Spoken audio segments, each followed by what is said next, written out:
And there it is. It's decided we're live now, EMAC. Thank you guys for tuning into the show. A little bit of a switch up here, and also thank you to EMAC for filling in for Eric. I'll touch on that in a second. As you guys are all coming in, we start the show. Like the video, subscribe to the YouTube channel. Now, Eric is not this Eric, other Eric is sick today. He insisted on doing the show. I would not allow him to.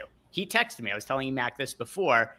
We were on a meeting earlier. Eric was not feeling well. I asked him how he's doing, and he had told me that he had just thrown up on the floor of his house and his dog was trying to eat it. And then he said that he was good to do the show tonight, which I was like, I don't know that you're good to do the show today. And then that was when Eric told me that he is not a pussy. He is not going to be a bitch, and he will show up for the show today. And I would not allow him to do the show as his boss today. So I reached out to EMAC. I reached out to Bellman to see if either of them were available today. EMAC was available to fill on short notice. So very greatly appreciated, EMAC, that you filled in, because I was not going to allow Eric to do the show today. Either you were going to do it with me, Bellman was going to do the show with me, or I was just going to do it solo. There was no scenario where I was going to put my friend, as much as I make it seem like I torture Eric on these shows, I am really looking out for his own self-interest outside of our shows more than he looks out for his own self-interest. So I hope Eric feels better. But just so you guys know, those are some of the lengths that Eric does try to go to do these shows. And it just wasn't going to happen for today. So we've got EMAC here. All right. Well, in solidarity, my dog is this is part of the carpet she is chewing. So in solidarity with Duke, she's destroying something on the floor. So. There we go. Yeah, she didn't want to be upstage because she heard that Duke was trying to eat Eric's vomit, and she was like, look what I could do, and tried to show off as well. So, EMAC, thanks for filling in. What's going on with you other than you're a puppy trying to eat your house? Oh, it's been good out here, and we're up at the beach condo. So was waiting for the rain today, never showed up. So for those of you waiting to find out what's going to happen in the Tampa Bay game, I'm 20 miles away from the stadium. Looks pretty good. But guess what? You can be 2 miles away from a place that's raining 2 inches an hour and you're bone dry. So the Tampa area weather has been kind of fun to figure out. But I think Tampa's okay. We've already lost a game off the early, I think it was the earlier slate, and then a couple off the main slate. We've got a couple pending weather issues here as well. But we've got some great matchups, some mispriced players. It's going to be a fun one today, Greg. Yeah, and someone just brought up in chat. Let me see. Is that true? Did we just get that Dodgers lineup with... Yeah, it is true. Dodgers lineup just came out. No Mookie Betts. So I'm going to have to rerun the Sims here as well, because that is something that's going to alter the slate. And this is it. We got weather. We've got people getting sick. We've got all kinds of things. Mookie Betts not in the lineup. So this is going to be an interesting slate to be breaking down here. EMAC mentioned there's already a handful of games that have been postponed, some of them in the early slate, like San Diego, Philadelphia, Detroit, Washington, Milwaukee, the Mets. Those are the 3 games that are overall on today's games that have been canceled. And then we've got other spots as well that we're going to have to assess some risk to, EMAC, because, for instance, there are games that are going to be on the main slate that carry some risk that I want to know what it is that you have any kind of existing thoughts on. If they're games that you are looking to play, avoid, or we're just going to have to monitor the situation. Most notably, Cincinnati, Boston, that is a game that carries a lot of weather risk. Los Angeles on the road in Atlanta, that's a game that carries a lot of weather risk. For these games, do you feel confident either of them play? Do you feel confident that one of them doesn't play? Do you need more information? I'm just wondering, how are you approaching those weather scenarios as of right now? All right. So when I looked at our handy dandy weather in motion, courtesy of weather.com, the marginally accurate free site out there, it looks like that Atlanta is going to have roving showers, is what I kind of call them, because it's thunder showers everywhere. You can't tell exactly where they're going to go. It looks like that game's probably going to start, but they may have 90 minutes until some storms come in. And the storms there seem to have decent enough coverage, again, per the free stuff on the internet, seem to have decent enough coverage till after 11 o'clock tonight. So I'm a little nervous there, and I'm monitoring that one because Grant Holmes is mispriced at the Yahoo site, minimum $25, and I'd like to have him in my main lineup. So that one I'm watching closely. Boston, I think, is going to be okay, but they're dodging rain. But that one looks a little less likely to be postponed. But again, I'm not a meteorologist. Yeah, if you look at the Boston weather, at least as of right now, it's like you said, in the moment, low chance of rain. But what you get into like the middle to late innings of the game right now, it looks like about a 50% chance of rain.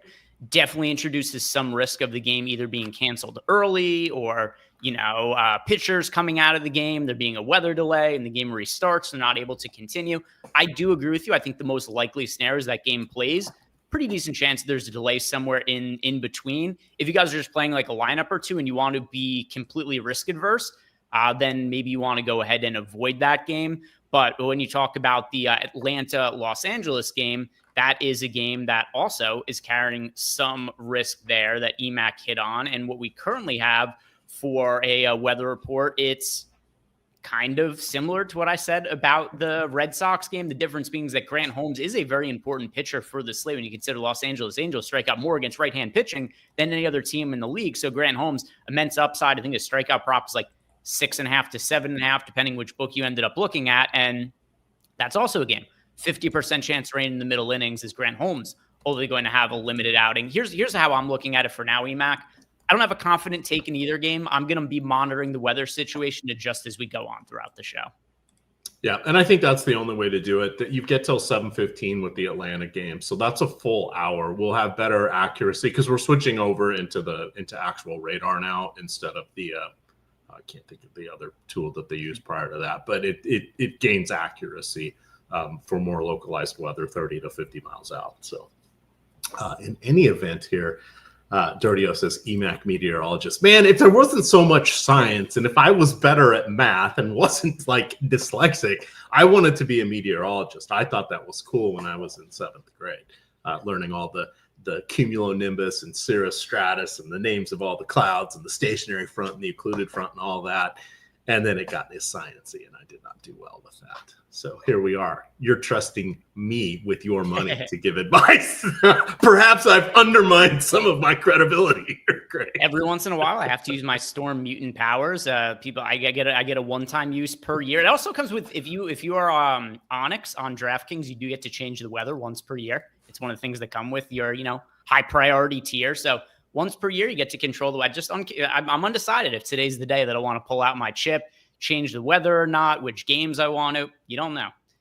But if I play it straight up, then I have to look at the weather report like everybody else. So we'll see how we go here. A couple of iffy spots. It is nice that we had a couple of games postponed already because I don't know about you, EMAC, but going into a slate where there's like 5 games where you're uncertain if they're going to play or not, those are slates where I'm like, I don't want anything to do with it. 2, I could manage. 5, yes. I'm like, just eject on the slate in those scenarios. Yeah, there's too many if-thens, and that's why I've even with baseball, there's enough if-thens, so that's why I only am doing one site when I'm on shows now because, and one lineup on Yahoo, that doesn't really count. But it gets tricky to adjust the player pool and take teams out and do this and that on multiple platforms when you're using the amazing Stokastic tools. All right, so let's see. Do we have a projections update for Mookie Betts? Not quite yet. As soon as we get Mookie Betts pulled out of our projections, the Dodgers lineup updated, I'm going to rerun the contest generator in the Sims here just to get a little bit more accurate because in this last run I did, Mookie Betts, he actually wasn't in a ton of lineups. He was in some, but either way, he's a big, important piece to the slate. So I'll rerun everything for you guys on the screen when we get that projections and ownership update. In the interim, let's start talking about some pitchers, EMAC. And obviously, we're going to have to talk a little bit about some of the weather scenarios as we go here in passing, even though we've pretty much touched on it at the top. But we've got 4 pitchers who are 9K and above. We've got Yamamoto at home against the White Sox. I'm kind of surprised he's not more popular. When I looked at this initial slate, I don't know about you, but oftentimes the night before I go to bed, if I'm bored, I'll start like hand building a lineup with no information, just see like, hey, what kind of looks good at first glance. And I thought Yamamoto was going to be chalk today, but only 22% ownership going to him. Jacob deGrom is 41% owned. Grant Holmes is 28% owned. Matt Boyd is 10% owned. If you're rostering one pitcher who's 9K or above, and you're considering everything here, ownership, price point, the projection, our sims, the weather risks, who's your favorite pitcher to be rostering 9K and above?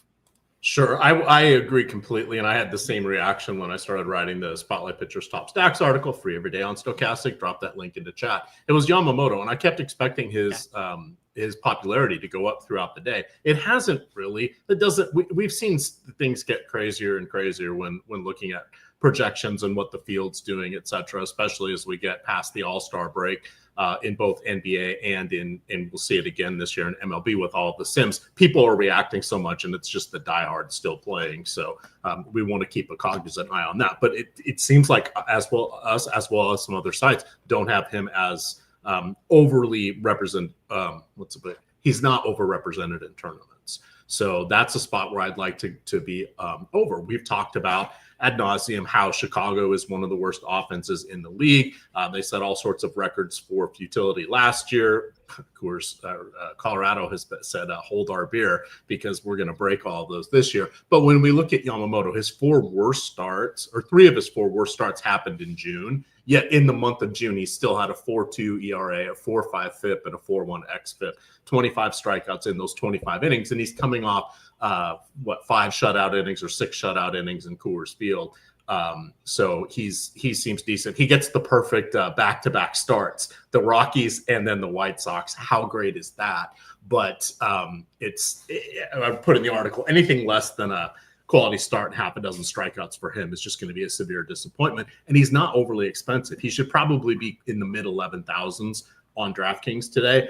In addition, you have a really cheap Colorado offense that it's not putting a lot of pressure on various roster constructions here. So, load up on Yamamoto is my recommendation. And be well above the field. I think this is a spot where 50% is not a problem in getting to him. And usually I kind of temper my expectations to around 30 or 40% on the 2 pitcher sites. Yeah, so looking at the first run of sims that I've done here, EMAC, for myself, and I actually do have for my data a comparable amount of DeGrom and Yamamoto. The difference, though, is Yamamoto is half the ownership of DeGrom. So these are my 2 favorite pitchers on the slate. Even though we have a Coors Field game, I actually do like to get a little bit cheaper, if possible, at offense, and then pay up for pitching, because my favorite pitching combination is Yamamoto and DeGrom. A little bit difficult to fit in with the price points, but I think viable where it is possible for you guys to end up doing. But anyway, the reason that my answer is Yamamoto is, even though I have about the same amount of DeGrom and Yamamoto in the run that I did here, Yamamoto is half the ownership of DeGrom. So relative to ownership, if somebody's just building a single lineup and they're trying to choose between the two, I'm going to say Yamamoto is your guy to go to. Now, another thing, too, when it comes to Yamamoto is people will probably look at his last start against the Rockies, which went well, but I don't know that people realize how well it ended up going for him, because he pitched, what was it? Was it 5 or 6 shutout innings? It was, let me pull up the exact numbers on Yamamoto. He had a shutout outing. I think it was 5 innings with 6 strikeouts.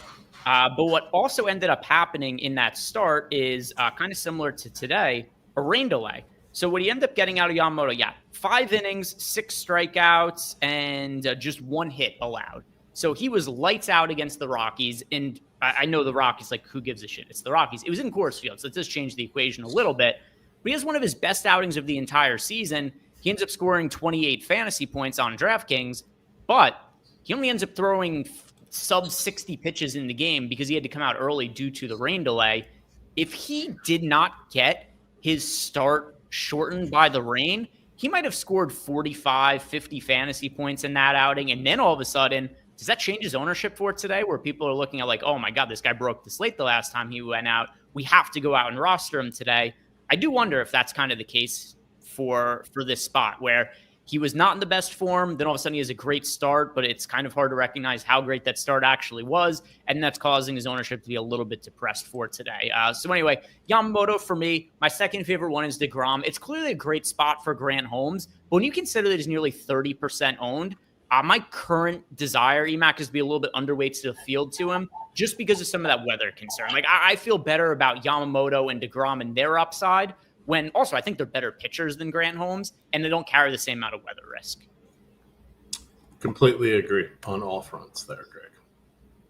Anything else you want to add about Matt Boyd, or any other thoughts on pay-ups? So I think Matt Boyd, he is the second guy that I like. He also got written up in the article today. 34 years old. He has gone 90 2/3 innings this season. That is his most innings in each of the last 5 years. He has been with 5 franchises, playing for 4 of them in that stretch. He was with San Francisco, who then traded him to the Mariners, and he never played in San Francisco. They signed him knowing he was injured. He ended up throwing I forget what it was, maybe 10 innings or so for the Mariners that year, ended up back in Detroit. He's bounced around. The caveat is, he's looking solid. His strikeout rate is down to 23%, but the fact that he's stayed healthy this long is a major bonus there. The Cleveland lineup in total has I think they have like a 20% strikeout rate against lefties, but let's take a look and see what happened here with who ended up in the actual lineup, because that is what is important to note. So even though their projected lineup this year has a 19.8% strikeout rate against lefties, there's David Fry, 45% strikeout rate. Nolan Jones in the lefty-lefty matchup, former Rockies outfielder, strikes out a third of the time, and then Brian Rocio, I believe that's how he pronounces his name, strikes out 30% of the time. So there's 3 almost automatic strikeouts there for Boyd, which is important because if he can get each of those guys once and get 1 or 2 others, he's going to be looking pretty solid as a baseline. So I think that's when we look at the team average, when you start to look at, Stephen Kwan, 11% strikeout rate, Jose Ramirez, 8%, Carlos Santana, 17%. Their overall volume of the at-bats lowers the entire team. So you always want to take a peek and say, hey, who is in the lineup here? Because those are going to be extra opportunities or advantageous opportunities for the pitchers. So those were my top 2 guys. Sounds good. And by the way, just message the data teammate projections update is coming shortly for the Dodgers lineup. And then, like I said, I'll rerun the Sims on screen here, and we'll have more updated information to show you guys all here. Let's talk about the next grouping of pitchers, which also includes a popular pitcher in Shane Baz. He is currently pulling 27% ownership. So he is actually the 3rd most popular pitcher on the slate. And we kind of run out of popular pitchers to talk about in a little bit here, because Baz is 27% owned. Then you got Gavin Williams, $8,300. He's 4% owned. Brady Singer's 4.5% owned. Those are only 3 pitchers in the 8K range. This is what ends up happening when games get postponed. You end up with massive gaps in the pricing EMAC, where it's like, hey, there is only 1 pitcher priced between $9K and $8,300.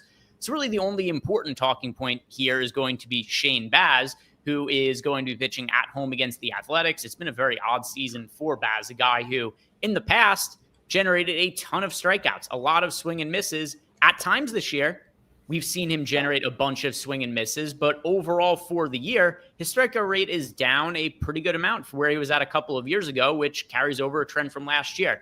First year in the big leagues, Shane Baz gets called up as one of the top pitching prospects in a limited amount of appearances. He's a 37% strikeout rate. Then his first full season in 2022, he had a 26% strikeout rate.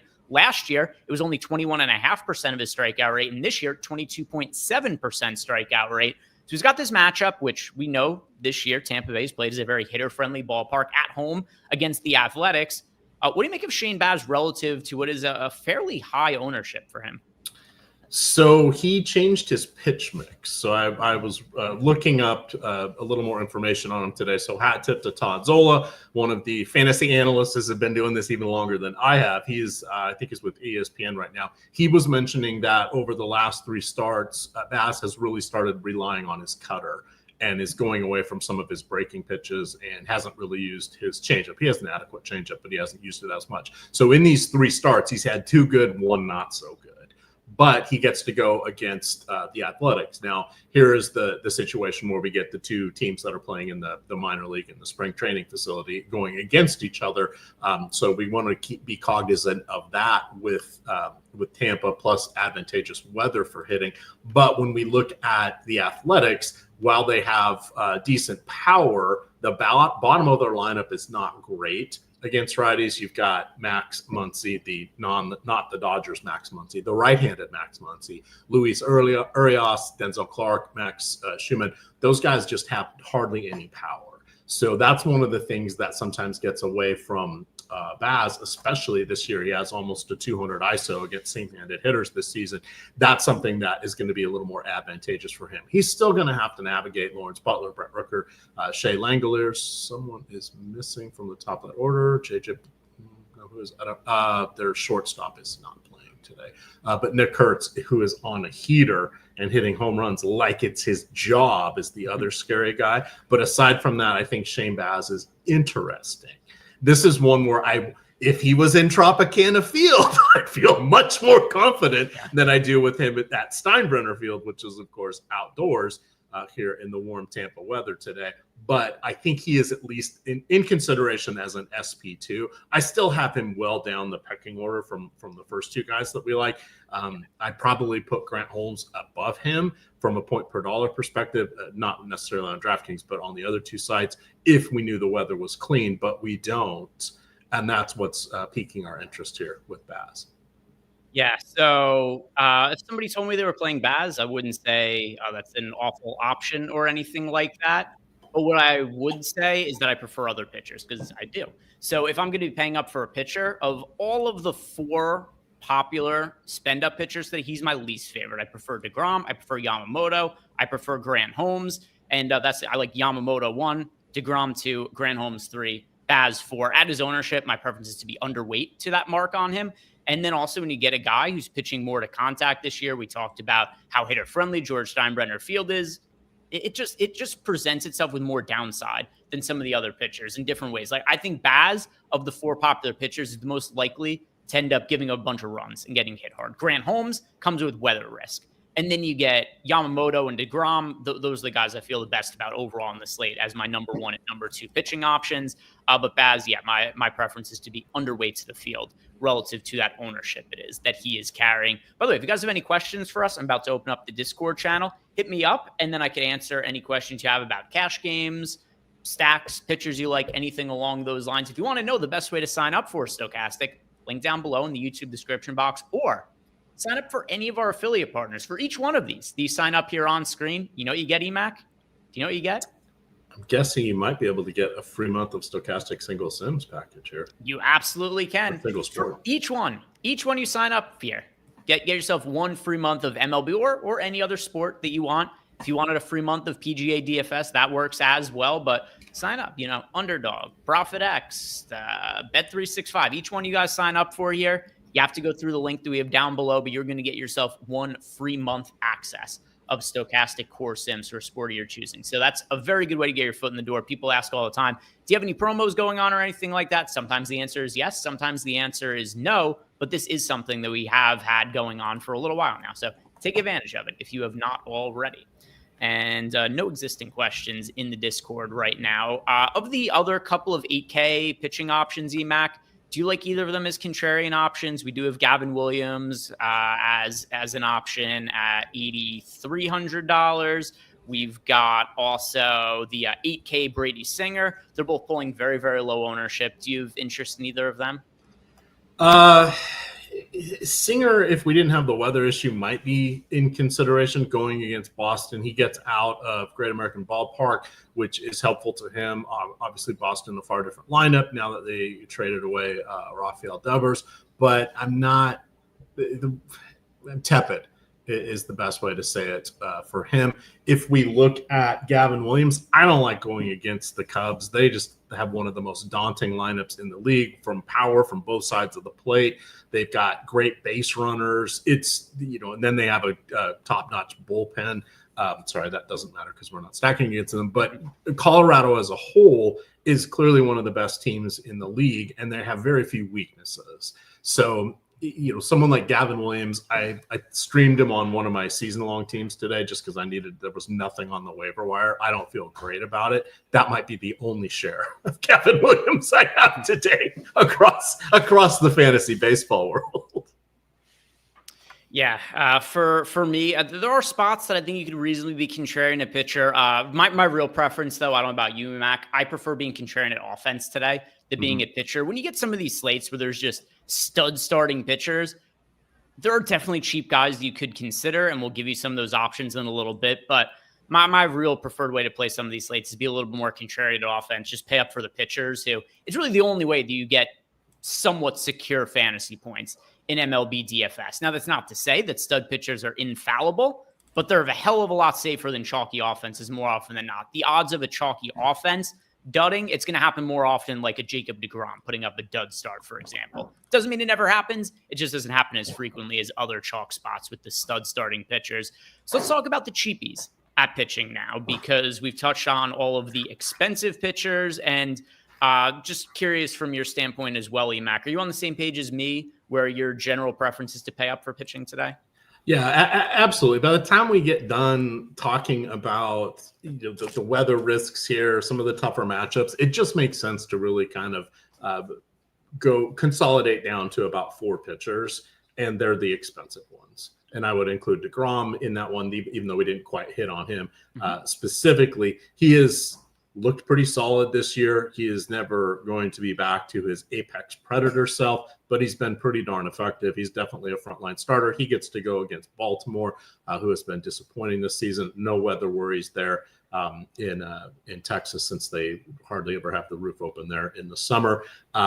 If we start to get down to the middle area here, it gets tough. You look to Zach Gallen has it is Gallen today, right? He is struggled in his last few starts. Just makes me a little bit nervous. San Francisco is an above average offense now that they've added Devers. That's how good Devers' bat is. He can turn around your perception easily of an offense. So I don't really want to go to him. Sorry, I have too many tabs open here. If I go to our top pitchers tool, which I hope I still have open somewhere, we have. By the way, while you're looking, just letting people know, because we have the projections in the ownership update. I am rerunning that right now, so I have some fresh data on the screen for you guys here shortly. But in the 7K range, you got Zach Gallen pulling 12% ownership, and he is the only pitcher in the 7K range that has double-digit ownership. So you got Gallen at 12% ownership. You got Shane Smith is 1% owned. Hayden Birdsong is 3% owned. Michael Lorenzen is 7% owned. Colton Gordon is 1% owned. There actually isn't a single pitcher other than Zach Gallen on the entire slate who's sub 8K that's pulling double-digit ownership. So anybody that you're liking, and we could just group all of these cheap pitchers together, but if we're looking at everybody on the slate who's under the price of 8K, is there anybody that really stands out to you as somebody you want to be taking shots on? So I looked a little bit at Colton Gordon. He is going for Houston against Colorado. The issue with Colton Gordon is the only reason he's in the starting rotation is an entire starting rotation is injured. 6 starters are injured for Houston amongst their pitching staff. So he was a 35 FV. That's future value. Essentially, he's an unranked prospect in the Houston system, let alone all of MLB. So, I'm digging into him a little bit, not overly excited. That made, because I was trying to figure out why are the Rockies bats underpriced on a lot of sites, even though they're bad for being the Rockies. I thought, well, there must be a decent pitcher here. No, they're not going against a decent pitcher by any stretch. So I don't really like him. Hayden Birdsong, I don't want any part of that going against Arizona, even without Corbin Carroll. Michael Lorenzen is, against Seattle. His superpower is not getting his ass kicked. He doesn't get a lot of strikeouts, but he tends to flirt with quality starts because you look up and it's like, oh, he's headed into the 6th inning and there's only 3 earned runs on the board. So he's an okay SP2. I see Emerson Hancock. He was at 16%.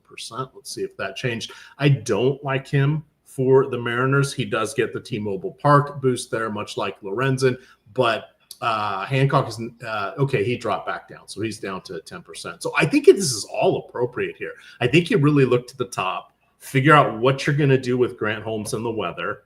And I don't know what I'm going to do yet because it's not looking any better by any stretch here. So it's really a consolidated slate. I think your analysis or your summary of just saying, let's look to get different with the bats is the way to go today. And normally I'm finding somebody somewhere that's intriguing. Not today for pitchers. So there are a couple of spots that I'll talk about a little bit here. Nothing I love for cheap, but I do think there's a couple of viable punt options. In the mid-range, Zach Allen at $7,800. The Giants offense has really struggled. I mean, they got dominated by Ryan Nelson last night, of all pitchers, and he's complete trash, and they weren't able to do it. They were also super popular last night. So Zach Allen has really struggled this year. But with that said, he does still bring some strikeout upside to the table. I am willing to get some shares of him against a struggling Giants offense. Now, none of these guys are priorities. These are just guys who show up in some lineups for me. So I want to make that clear as well. The other one for me also, our old pal Dick Fitz. And the reason it is not because his name is hilarious, although I do like to try to shoehorn him into conversations. It's really just the price point. He is extremely cheap at $5,500. And every once in a while, something will show up in the Sims, like you guys will see here on screen with the latest update that I ran with just the factory settings, no adjustments being made to the Sims. He showed up in 21% of lineups, which is, not like a mass amount of exposure, but it is some exposure to Fitz. And then, just when you get a pitcher who's $5,500, it just doesn't take that much for them to end up being viable for a given slate. I don't love him or anything like that, but if somebody absolutely needed to punt and they're like, hey, I'm rostering the Coors Field game and I'm going with an expensive pitcher or something, if you absolutely needed to punt, I'm not comfortable with 21% of Dick Fitz, but if you had him in a couple lineups here or there, I think that's serviceable. But Zach Allen to me is somebody who's worth some sort of consideration. Any other pitchers do you want to talk about on the DraftKings side of things, EMAC? No, I will say, if you guys aren't watching the perfect lineup video that comes out early afternoon, it's a collaboration between Josh Engelman and Dave Loughran.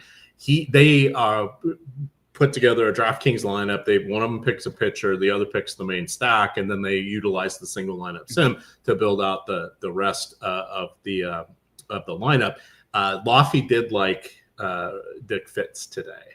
So that was interesting. Now, I think he threw out caveat for the weather, but he said he wanted, if the Dick Fitz jam it was what he said, which I feel like that's not appropriate. But here I am saying it on a much larger live audience. But that is one. I see somebody asking in chat about Colton Gordon. So for him, he played he was at 3 different Florida colleges. He redshirted at Florida.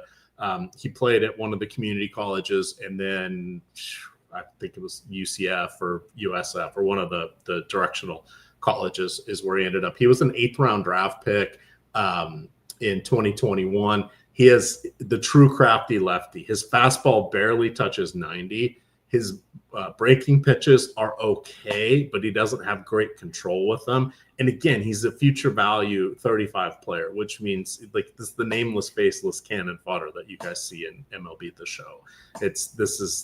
Tread lightly with this one. I actually wrote up the Rockies today because I was trying to figure out if they were a good or bad play. And part of the self-imposed rule I have with my article is I don't write up Coors Field. It's like you already know what to do. I don't need to tell you guys what to do with Coors Field. But today I was like, there is an actual reason to look to the Rockies, and so I'm anti Colton Gordon.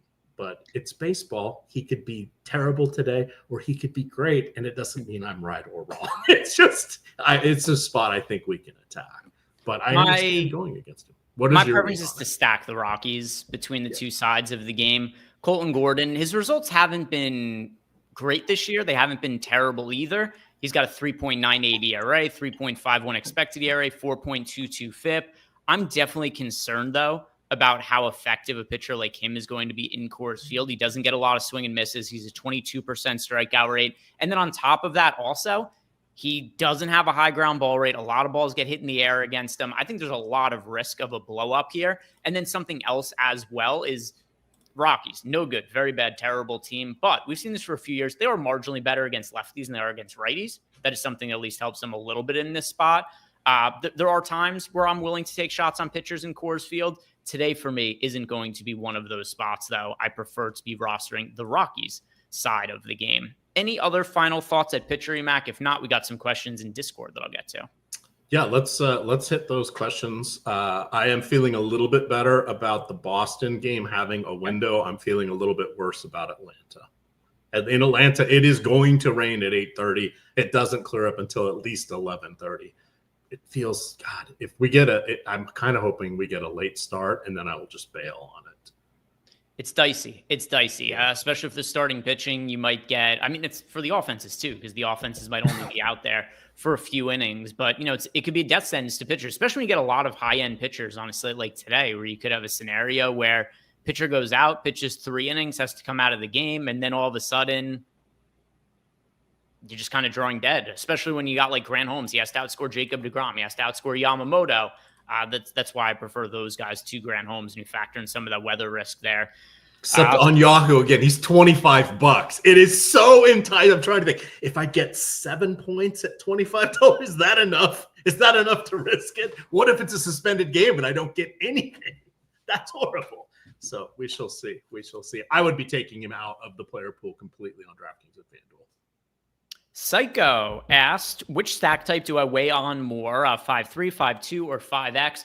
So overall, it's 5-man stacks for me. How they end up falling into the Sims after that, I just filter by 5-man stacks. I don't then go and make any kind of alterations to make them, like 5-3 or anything like that intentionally. If you do look at some of the lineups that I have here in the Sims, you'll see, all 5-man stacks, some 3-man stacks as well. And also, each slate is going to be different. It's going to depend on the size of the slate, what kind of other value options end up showing up.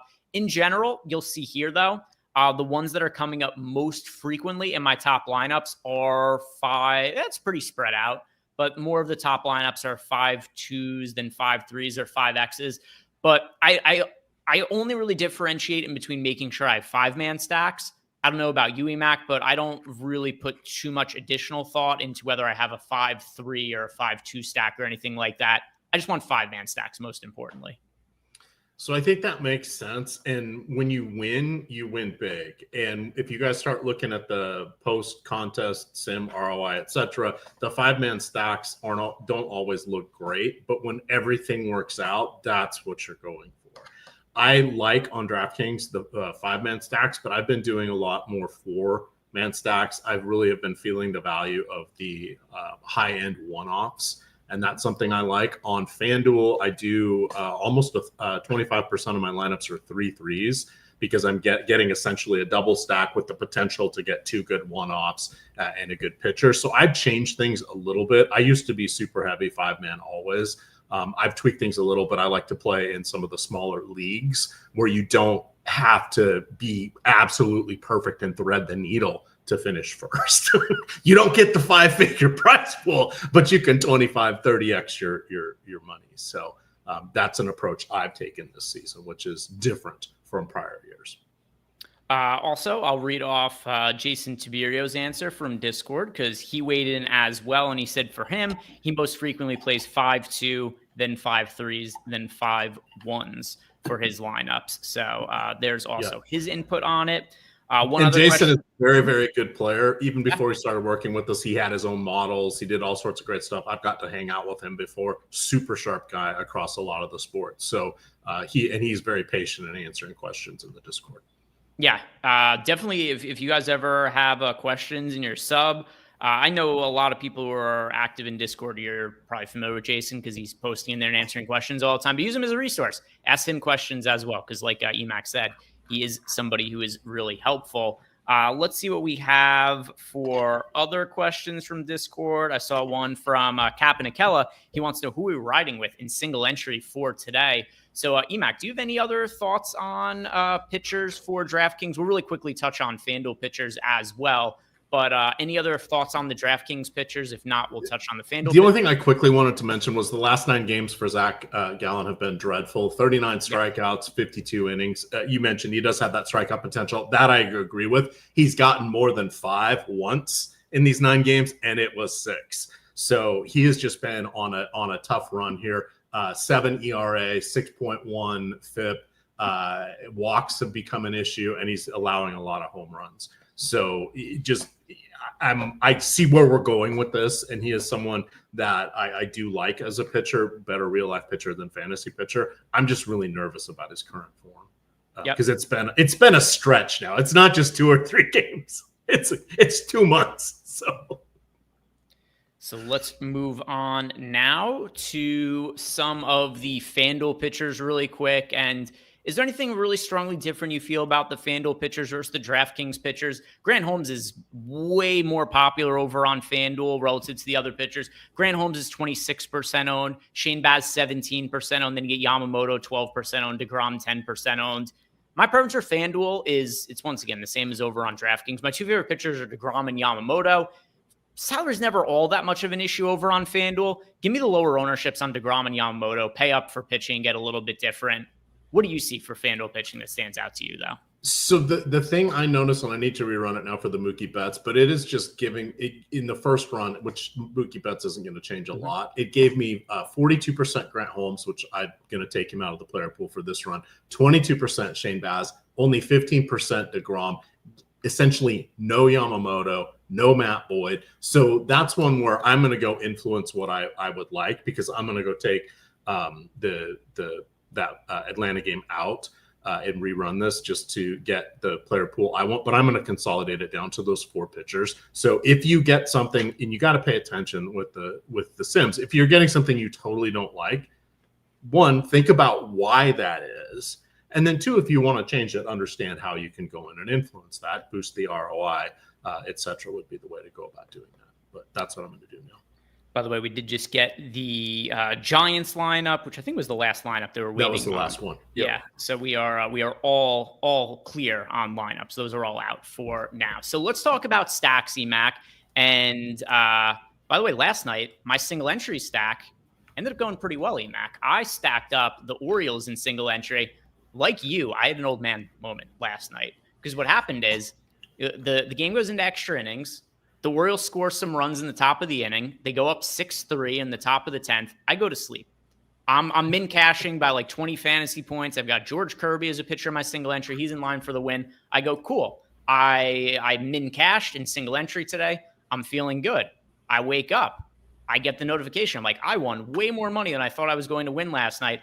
I came towards the top of all the single entry stuff because the Orioles end up going nuts in extra innings. Adolis Garcia, who is also in my single entry lineup, homers in the bottom of the inning, ties the game. The Orioles come up, score 4 more runs. So I nearly won all of the single entry contests last night, and it all happened while I was sleeping, and I was completely unaware of all of it. I didn't realize until like 11 a.m. my time today, when I had pulled back open some of the contest and started reserving my entries for today, and saw that I had the notification of what I had won. So that was pretty exciting for me last night. I might have to stay up all the way through for tonight. But anyway, I'm on a real one slate heater right now, hoping to extend this to 2 hot slates in a row with top finishes in single entry. Where this all has to begin, Emac, is who do we like stacking in single entry for today? If you're just picking one team to stack up, which direction are you going?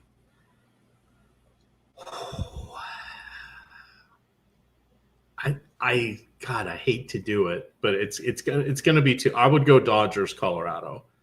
Take the cheapies on Colorado. Go with the Dodgers. I think having Mookie Betts out makes that a little bit different. If you want to get even more different, don't use Ohtani and go with Freeman, Muncy, and Hernandez. And you can use Will Smith even on FanDuel, where we don't have to play catchers, but he's just as good as most first basemen from an offensive standpoint. I hate being that kind of a chalk donkey, but that is the path I am willing to go down today.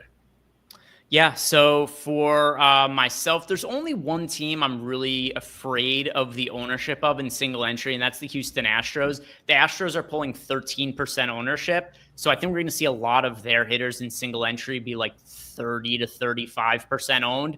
That's definitely something that scares me. Maybe we do see as maybe the ownership comes down on Atlanta, for instance, in Los Angeles. Maybe people also pull out a little bit from the Dick Fitz scenario there and Brady scenario, because you got here are the most popular offenses on the slate. Astros 1, Braves 2, the Rockies are 3, the Red Sox are 4, the Reds are 5. It is viable that 3 of the top 5 offenses people end up coming in a little bit lighter on because of weather concerns, but I do have really big concerns about how popular the Astros are going to be in single entry. And then if I look at the team that I'm getting the next most exposure to running everything through the Sims, for me, it's the Colorado Rockies. It's always not the best feeling to be rostering the Rockies, but it's a cheap field at Coors Field. because, when they're at home, they're always playing at Coors Field. But in a matchup I don't hate against Colton Gordon, it's a lefty that also benefits some of the Rockies' top hitters. So I'm rolling out the Rockies at Coors today, Mac, and I'm hoping that their ownership doesn't get inflated too much. Sounds good. So for you, you're landing on, what'd you say, Rockies and Dodgers? Yeah. Again, begrudgingly, but this feels like a proven slate. And there's not a good leverage spot. I know you guys like to look at that for the sake. There's really not today because the three good pitchers are really, really good going against less than stellar teams. Yeah, there is not a there's not a clear leverage spot on the slate to pick on a pitcher or anything like that. So instead, I'm just going to look at, all right, what is the offenses that I'm getting the most exposure to that isn't the uber chalky spot on the slate? And hey, that ends up being the Colorado Rockies for me. So that is my single entry stack for today. We got a super chat from Amy. Amy wants to know, could we give out some tiers picks? Yeah, we could do tiers picks. We'll do that in a second here. Do you have tiers pulled up, EMAC? Because yes, I do for myself. Okay, all right. I'll let you rattle it off then. Sure. I think in tier one, you definitely want to look at either Ohtani, which is going to be the chalk guy, but I think Cal Raleigh is a perfectly acceptable counter move among the league leaders in home runs. He is just having a phenomenal year. I would not go with Acuna. I'm nervous about that Boston weather getting the full game in. It looks like they're going to start, but they may not get that full game in. Kyle Tucker is acceptable as a contrarian play. If we move into tier two, I think Bobby Witt Jr. is the most appealing. He is going against Emerson Hancock. I think Pete Crow Armstrong is your secondary play. He's up at the top there, but he has that power speed combination that makes him a great play. If you go to tier three, you have Suzuki at the top going against Gavin Williams. I think that's fine. Hey, you can get Cubs in tiers 1, 2, and 3. Build your stack out there that way. Go for the extra synergy. You're not going to be alone in that, but that is one thing to keep in mind as you're playing the tiers. With the Mets game postponed, I really probably would just take Suzuki only in tier 3. Tier 4, I like Junior Caminero going against Jeffrey Springs in Tampa. Someone asked about the Tampa weather. It should not be an issue today. There could be a pop-up storm in game, but it seems to be mostly clear. If we get to tier 5, I would probably go with Isaac Paredes in Houston going against Chase Dollinger. He is the Dollander. Paredes is a non-traditional leadoff hitter, but he has over a 200 ISO in same-handed matchups, and he's an on-base machine. So I think that's a good one. And then I haven't played tiers that much, Greg, but they have added the pitcher as the 6th spot today, which is kind of interesting. I don't know why you wouldn't go with Yamamoto. That makes it is an easy click for me. And there you guys have it. Amy, thank you very much for the super chat. So for everybody who plays tiers, there we go. We've got some of the top overall tiers options for today. Let's go through some of the other offenses on the slate. And by the way, for large field tournaments, the Astros, I do think that they are overwhelmingly the best team to be rostering on the entire slate. For large field GPPs, you look at our top stacks tool, we have them with 13% ownership, but a 19% chance to be the top stack on the slate. Here's why it's a little bit different for me in single entry as compared to large field GPPs, though. In single entry, I think the Astros are going to be like 30% owned as a stack, and that makes them over-owned. But in large field GPPs, we got them projected for just a little bit over 10% ownership. Then you look at the top stack odds, which are more than double any other team on the slate. And I think the Astros, the top overall team to be playing in large field GPPs. But what do you make of the Astros for something like the $18 EMAC with massive amounts of entries and the ownership's a little bit spread out? Do you like the Astros at their projected ownership? What was the percentage? So I just refreshed it, by the way, it was 13%. Now it's 12%. So more or less the same. 12% owned, 18% chance to be the top scoring team on the slate. Yeah, totally fine. The biggest issue with the Astros, I mean, they're going against the pitcher that is getting on-the-job training. Chase Dollinger is the top pitcher in the Rockies organization. He's top 15, top 20 on most industry sheets. He's going to be talented. His expected arrival time wasn't until next season. He had 4 innings this year at AAA. That's his only AAA option. And they said, come on up, kid. You're going to learn in the bigs. So that's he's got pedigree and he's got underlying talent. He just has a tough home park. When we look at the Astros, the biggest knock on them is hardly any left-handed hitters. They've got multiple people that are out. Christian Walker has slid down the batting order because he's been terrible this year. Yordan Alvarez still out with his injury. Obviously, Paredes has been a nice return in, kind of covering the Bregman spot, if you will, from a profile, but nobody's replacing Tucker. And that to me makes this be, you're hoping for a lot of doubles and extra base hits. Now, Eric Lindquist, who's out with flu-like symptoms today, he has called Jose Altuve for a home run because he likes his 16% launch angle and the over 240 expected ISO from Dollander. But that's really, if you're looking at the guys, it's the only highlight because nobody has the platoon.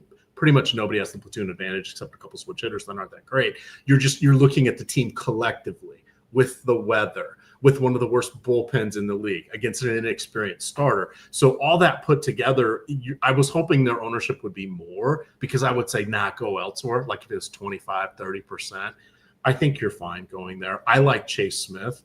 Did he end up batting cleanup today? I know that was what we were projecting. So starting lineup, here's the batting order that we have for the Astros today. We have the Astros.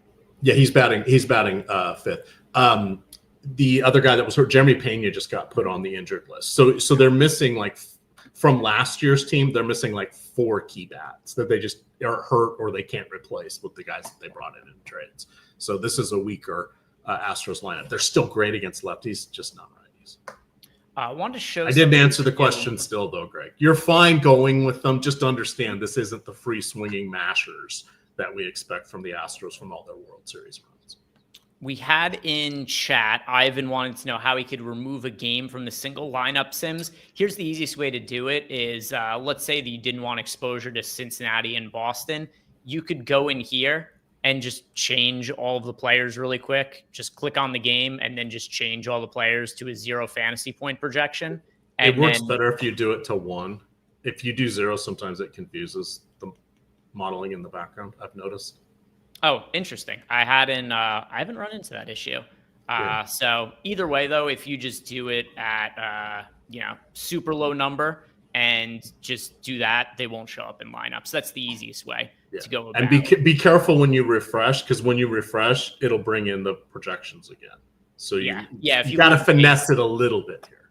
Yeah, if you leave the page and come back, then it would bring them back in. But here, for instance, I only have this one game selected. But here, if you have all of them selected and you were to complete this lineup, which, of course, as I'm trying to do this, it's just not cooperating.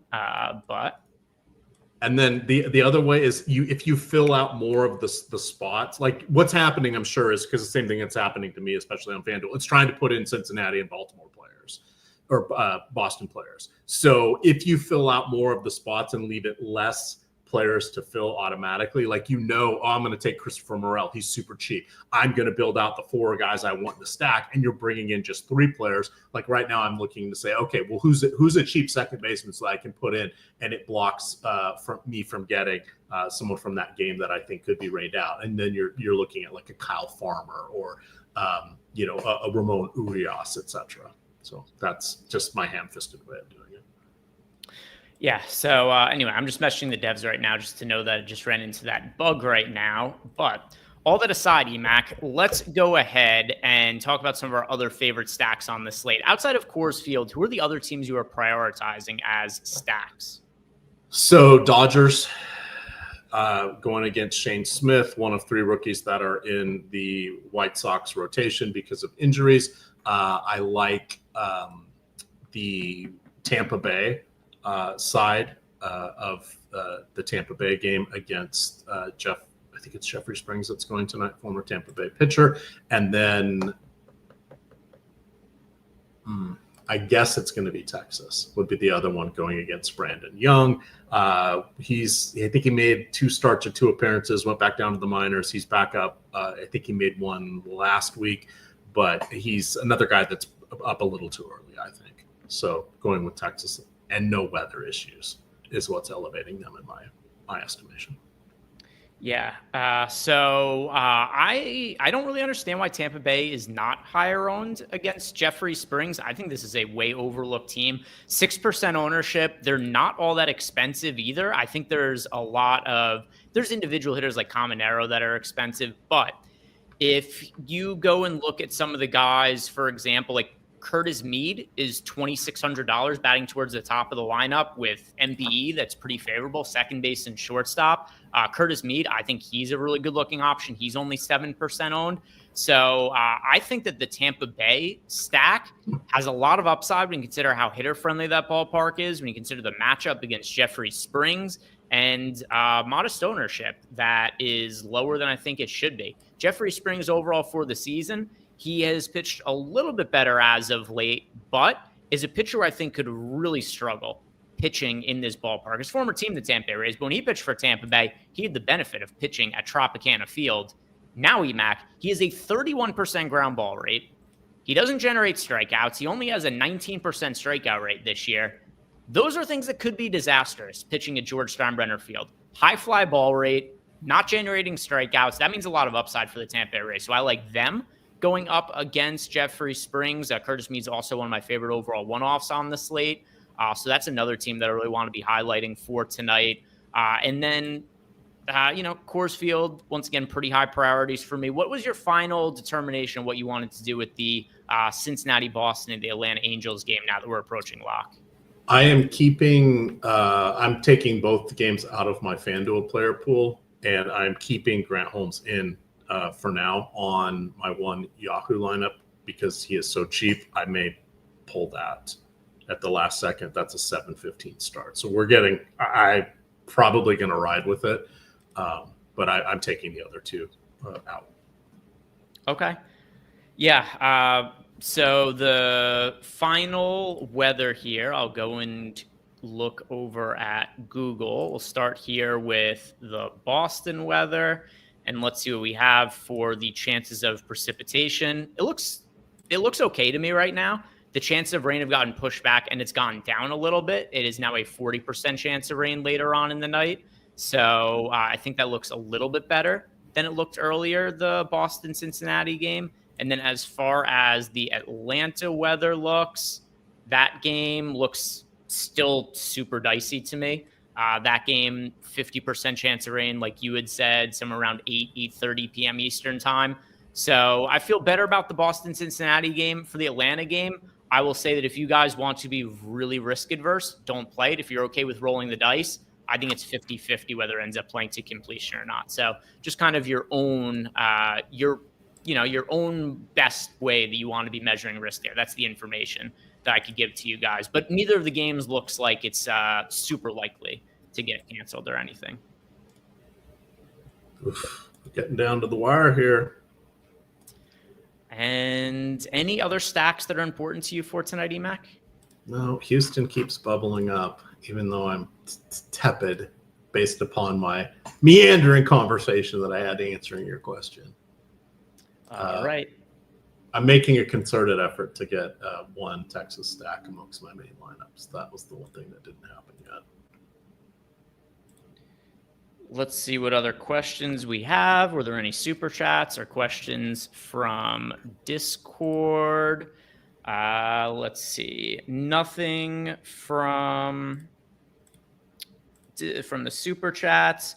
Here we've got a couple of, here's something from Jason. Jason sent us some data. These are winning lineups for the entire season to date on DraftKings. So these are the stack types that have won most frequently in GPPs this year.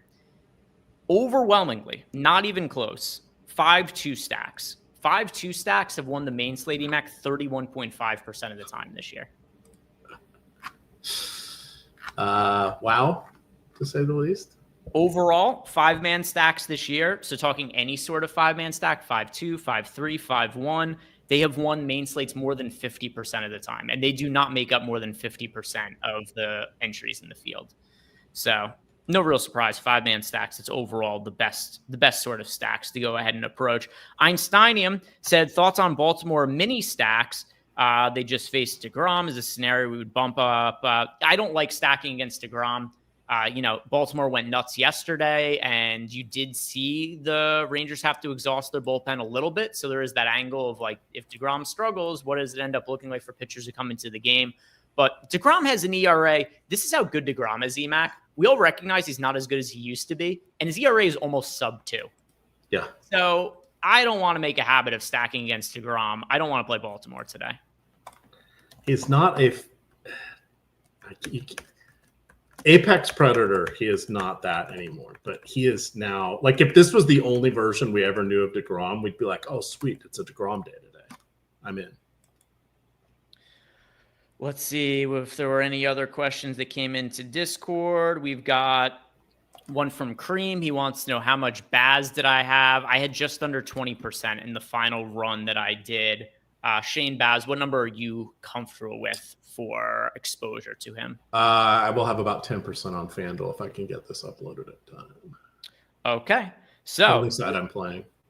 With that in mind, DMAC, it is time for some home run picks. It is dong time here. So chat, let us know who you guys are picking to go yard today, and I'll read off some of those home run picks from you. EMAC looks like he is currently working on uploading his lineup. So what I'll do here to give EMAC some time, I am going to give out my home run pick. I'll read off some of your guys' home run picks, and then EMAC will give out his to close out the show after he's done uploading his lineups. So EMAC will be working on that. And also, if you guys haven't done yet, like the video, subscribe to the YouTube channel. Once again, don't forget, if you want to sign up for any of the packages we have here, use the link join offer. Sign up just using the sign up page if you guys want to take advantage of any of our different packages that we have on the site. For me, EMAC. And once again, Coors Field cheating. We don't allow Coors Field as home run answers when we do this. I am going to go with... All right, I'm going to go. I'd already talked about how I think this is a good spot against Jeffrey Springs for the Tampa Bay Rays. I'm going to go Junior Caminero as my home run pick. Dong picks from the chat. Let's see what we have there. Yandy Diaz for me for same game. Oh, there we go. All right, EMAC chiming in anyways. He finishes uploading his lineups. Now, EMAC, go finish those. Don't want to invite you on the show on late notice and have it mess up all your lineup uploads there. So it's only money, Greg. It's only money. True. That is true. I'm good. All right. Let's see what we have from chat. Chat here. Deborah, the assistant, has got Corey Seager. Tom Olson is going with Matt Olson for the millionth time this year. Duckman has got Jose Altuve. Steven Leibowitz has got Jordan Beck. We've got Kanoa's dad has got Max Muncy from the Dodgers. Ant is going with Brenton Doyle. Jimmy DiVirgilio is going with Cam Smith. So I had said that I consider Coors Field cheating, and then we got like 6 of the first 8 answers coming from Coors Field here. We've got Tripp going with Abraham Toro. We've got Aaron Hines going with Eugenio Suarez. Nicholas Robertson has got Shohei Ohtani. Chris Albers is going with Morel. We've got Damani Tatum with Willie Adames. Ram 33 is going with Shea Langoliers. Charles Moran is going with Gurriel. Sir Dodger has Yandy Diaz and Max Muncy. Kind of 3 picks because he might be taking both Max Muncies. We've also got NY Steagle's got Christian Walker. Michael Henry has got Isaac Paredes. Rance has got Corey Seagers. We've got Corey Seagers, as if there's multiple of them. I don't know why I said it that way. Matty Ice has got Canzone. Sotek's going with Ketel Marte. Malukar has got Teoscar Hernandez. Michael Henry has Kyle Tucker. Tizzle Main has Roman Anthony. Jameson has Josh Lowe. Barnaby O'Toole is going with Seiya Suzuki. Porzingis has Ozzie Albies. We've got D. Alabama Jones going with Haggerty. Nicholas Barrett has got Vinny Pasquantino. Harlock has got Ozzie Albies. Doug Dobbs has got Luke Raley. Danny P is Luke Raley. What are the odds? 2 guys in a row picking Luke Raley. We've also got Justin Hollins going with Canzone. Elway's Army has got Hunter Goodman. Clintwood 83 has got Seiya Suzuki. We've got Will Cream going with Randy Arozarena after he homered twice last night. Brockness Monster is Matt Olson. Jimmy DiVirgilio has Jung-Hoo Lee. C Self-Made has got Marcelo Ozuna. Grabaka Mex also going with Matt Olson. Slim Lancaster has Cal Rayleigh. K Jizzle with Brandon Lau. Jetty is going with Nick Kurtz. Anthony D. Chicheco has got Crawford. We've got Moises De La Cruz going with Miguel Vargas. And that is going to wrap up the show for us. So once again, if you guys haven't done it, like the video, subscribe to the YouTube channel. And EMAC, did you get your lineups uploaded in time? They're uploaded in time. Do I like the mix? We'll see. It's baseball. Great success. Guys, thank you very much for tuning in. Emac, thanks for filling in for a fellow Eric. And hopefully Eric will be feeling better and back on the show tomorrow. So guys, we'll see you tomorrow. Good luck and have a good night.